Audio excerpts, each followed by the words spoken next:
बिटिसिनि मेइन गेटनि जिथुनाखि फारब्रै खना जिथु मेइन माने आर'नाइजों माने दुलाराय बर' फरायसा आफादनि जिथु एमब्लेम सेम्बल बै एमब्लेमखौ जे बेयाव लागायनाय जादों बेखौ नुनानै मानसिफ्रा आसुरित मोनसे हतभम्ब जादों आसुरित मोननाय बयबो फोरमायलायदों आरो बेखौ नुनानैनो जोंबो आंबो दिनैहाय नोंथांमोननि गेजेरजों स्पष्ट खालामनो गोसो जानानै नोंथांमोननि गेजेरजों बे खोथाखौ बुंनाय जाहैबाय जे दुलाराय बर' फरायसा आफादा बर' माहारिनि मोनसे माहारि आफाद मोनसे फरायसाफोरनि मोनसे आफाद बे आफादा गावहा मोनसे निजा मोनसे अस्तित्व दं आरो गावहानो मोनसे एमब्लेम आरो संबिजित थानाय मोनसे आफाद बे आफादनि एमब्लेमा दुलाराय बर' फरायसा आफादनि हाबाफारिफोराव दुलाराय बर' फरायसा आफादनि खामानिफोराव बेफोरखौ एमब्लेमखौ बाहायनो हायो बा मोनसे संगठननि जिथु एमब्लेम बे एमब्लेमखौ बै संगठननि हाबाफारिफ्रावल' बाहायनाय जायो बेखौ खुनु धरनर गुबुन आफादनि एमब्लेमखौ बाहायनो हाया खिन्थु जों बेखौ नुनानै आसरित जाबाय जे बिटिसि जिथु सेक्रेटारियेट बिटिसि जिथु एसेम्बलि जिथु हाबनाय जिथु मेइन गेट बे लामानि गुदियाव जिथु मेइन गेट बे मेइन गेटआव दुलाराय बर' फरायसा आफादनि जिथु एमब्लेम गोथार जिथु एमब्लेम बे एमब्लेमखौ सरकारिनि मोनसे माने गेटआव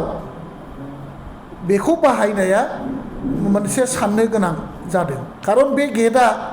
सरकारनि फैसाजों बानायनाय सरकारनि बाजेट एस्टिमेटजों बानायनाय आरो बे सरकारि गेट बे गेटआ दुलाराय बर' फरायसा आफादनि गेट नङा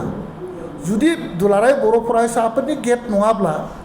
बेवहाय दुलाराय बर' फरायसा आफादनि एमब्लेमखौ बाहायनानै बिथांमोना मा बुजायनो नागिरदों बा दुलाराय बर' फरायसा आफादनि एमब्लेमखौ बाहायनानै बिथांमोना मा राजनैतिक स्वार्थ आदाय खालामनो नागिरदों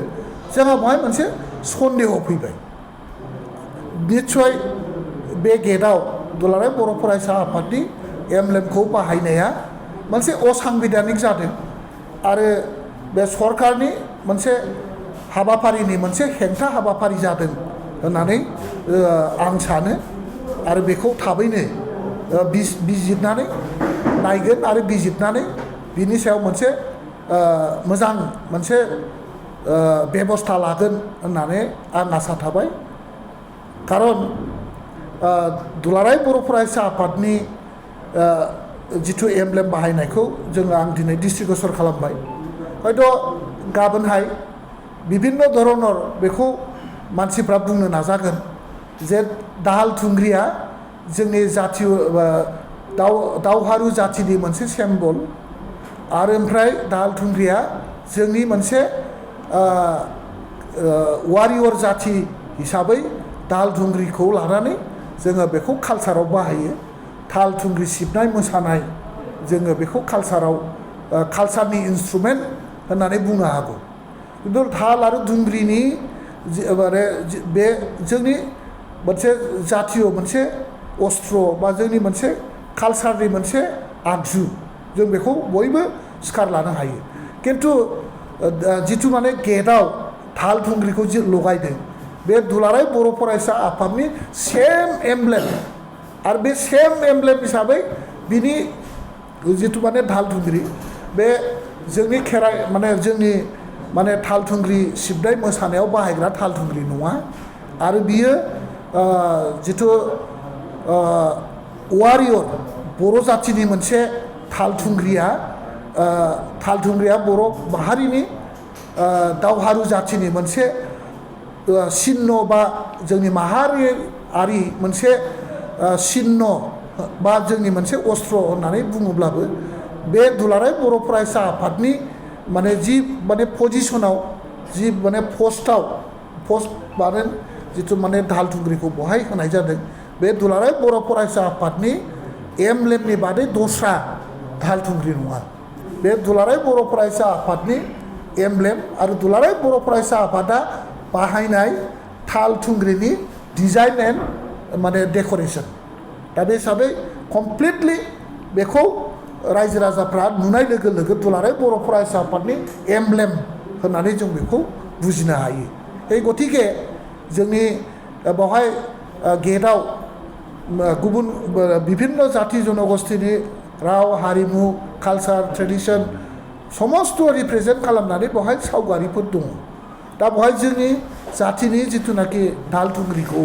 जों बेवहाय होफानायाव जोंहा जेबो आपत्ति गैया किन्तु दुलाराय बर' फरायसा आफाद मोनसे पबित्र संगठन मोनसे इन्डिपेन्डेन्ट मोनसे अर्गेनाइजेसननि माने एमब्लेमनि जिथुनाखि डिजाइन बेखौ सरकारि हाबाफारियाव बाहायनाया खुनु मथे गनायथाव जायाखै आरो बेखौ जों खुनु दिनावबो गनायनो हाया सिनसियारिटिनि अभाब दिनै जिथुनाखि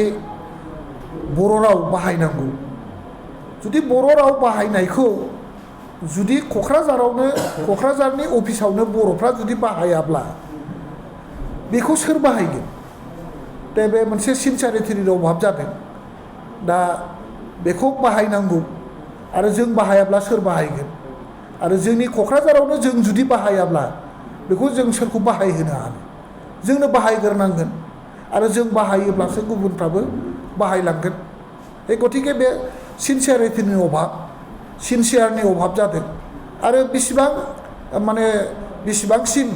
माने सेतना दं बे जातीय माने माहारि सेतना दं बेफोरनि अभाब होननानै जों साननो हायो आरोखि